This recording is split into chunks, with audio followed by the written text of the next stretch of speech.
Right. So now will discuss about the Huntington's disease. अब इसमें मैंने आपको बताया था कि इसमें क्या होता है, loss of GABAergic neurons in striatum. For example ये है आपके पास लेंटिफॉर्म न्यूक्लियस का कौन सा वाला area, this is called as the striatum, right. Striatum के अंदर ये जो गाबर्जिक न्यूरॉन्स है ना, जो कि नॉर्मली क्या रिलीज करते हैं, ग्लोबस पैलेटस एक्सटर्नम में गाबा रिलीज करते हैं। तो ये जो आपके पास गाबर्जिक न्यूरॉन्स है ये क्या होता है, डिस्ट्रॉय होते हैं, right. Loss of GABAergic neuron in striatum. Autosomal dominant trinucleotide CAG repeat expansion in Huntington's gene, right. आपको मैंने बताया था कि ये जो आपके पास हंटिंगटन्स जीन होता है, राइट, HTT जीन, राइट, इसके अंदर क्या होता है, ये जो CAG है ना आपके पास ट्राइन्यूक्लियोटाइड, ओके, इसकी क्या होती है, रिपीटिशन होती है और ये क्या बनाता है, एबनॉर्मल प्रोटीन, और वही एबनॉर्मल प्रोटीन आगे जाके क्या करता है, हमारे गाबर्जिक न्यूरॉन को डिस्ट्रॉय करता है। फाइन। ऑन क्रोमोसोम नंबर 4, अच्छा कौन सा क्रोमोसोम नंबर पे है ये, this is present on chromosome number 4, right. अच्छा, so toxic gain of function, इसमें एट द एंड क्या होता है, एट द एंड इसमें गेन ऑफ फंक्शन होता है, राइट। क्यों, क्योंकि आपका इनडायरेक्ट पाथवे एबनॉर्मली ये स्टिमुलेट होता है, ओके। तो symptoms typically manifest between age of 30 and 50। अच्छा, किस एज में होता है, बिटवीन एज ऑफ 30 एंड 50। ये एज ये लोग क्यों बताते हैं, क्योंकि जब आपको केस स्टडी देते हैं ना ये USMLE के अंदर, USMLE एग्जाम्स के अंदर, तो वो आपके लिए एज मेंशन करते हैं, राइट। तो मोस्टली वो जो एज मेंशन करते हैं that is between age of 30 and 50। अगर आपको एज याद रहे so that is well and good, okay. Other than that अगर आपको एज याद ना भी रहे so you can diagnose the patient with the help of the clinical features, okay. So these patient में present with chorea, athetosis, aggression, depression, dementia, right. अब ये चीज़ें हैं क्या, let me explain for you. First of all we have chorea, okay. What is chorea? Chorea is basically, okay, this came in the MCQ also. So chorea क्या है हमारे पास, this is basically purposeless, okay, involuntary, okay, purposeless involuntary dance like movement, okay, right. The best example of the chorea is Michael Jackson dance, okay. I don't know the spelling of Michael Jackson, कैसे लिखते हैं Michael Jackson, okay. So this is M, this is Jackson, right, Michael Jackson. अब Michael Jackson dance जो है ना आपके पास, okay, that is actually purposeless involuntary movements, right. अब वो तो वॉलंटरीली करता था, लेकिन माइकल जैक्सन डांस हमारे पास एक एग्जांपल है, best example of Korea, right, okay. अगर आपके पास पेशेंट आए और वो जो है अपने बॉडी को जो है माइकल जैक्सन की तरह पर्पजलेसली एंड इनवॉलंटरीली उसके बॉडी में मूवमेंट स्टार्ट होके, that is called is the Korea, right. अच्छा, ये कोरिया क्या है, इसकी आप वीडियो भी देख सकते हैं यूट्यूब के अंदर, fine. So Korea occurs in the Huntington's disease, right. अच्छा, उसके बाद है एक और term which is called is the एथिटोसिस, right. एथिटोसिस क्या है, स्लो स्नैक लाइक मूवमेंट। अच्छा, एक बहुत ही ज़बरदस्त डांस है Indian dance, right, that is Indian classical dance, fine. इसके लिए आप Indian classical dance, right. Indian classical dance में क्या होता है कि ये जो इंडियंस होते हैं ना, उनका एक बहुत ही ज़बरदस्त तरीका होता है, ओके, डांस करने का, fine, that is classical dance basically. वो नहीं जो मतलब आप फिल्मों में देखते हो, right. Indian classical dance is very different, okay, right.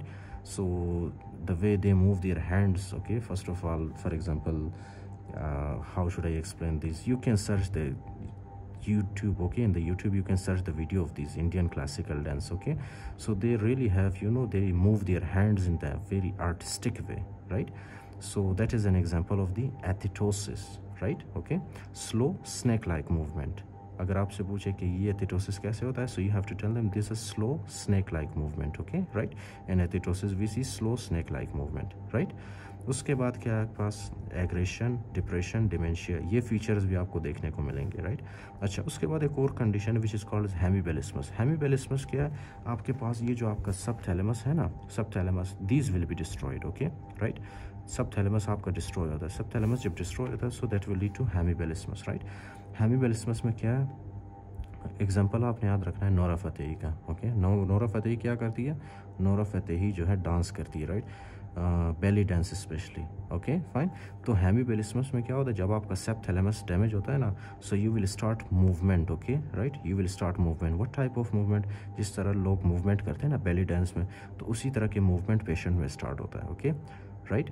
अच्छा, तो ये आपके पास आ गया हेमीबेलिस्मस। उसके अलावा जो है हंटिंगटन्स डिजीज़ में क्या मिलता है आपको, atrophy of caudate and putamen with ex vacuo ventriculomegaly, right, okay.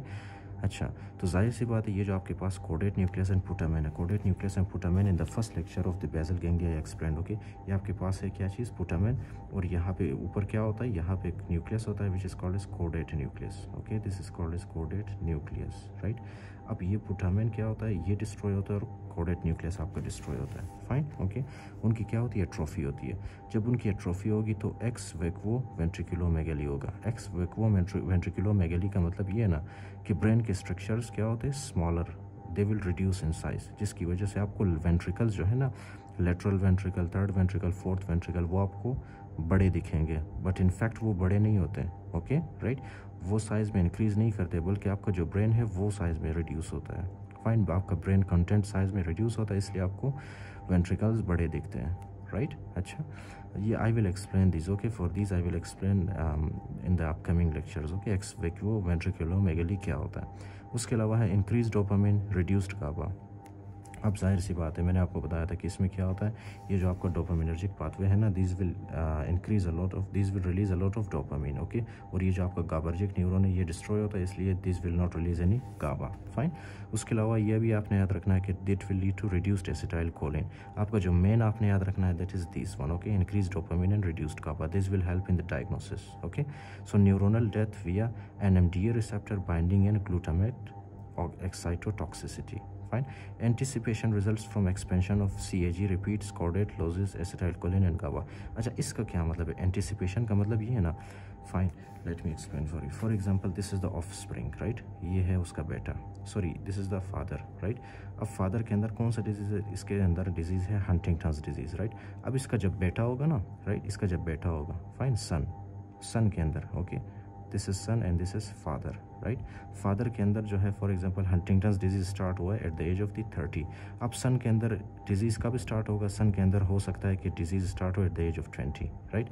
अब उसके बाद जो सन का जो सन आएगा, राइट, यानी ग्रैंड सन के अंदर जो डिजीज़ स्टार्ट होगा वो होगा at the age of 10, right. उसके बाद जब इसका जो ग्रैंड सन का सन आएगा, राइट, उसके अंदर जो डिजीज़ स्टार्ट होगा दैट में start at the age of 5, okay, fine.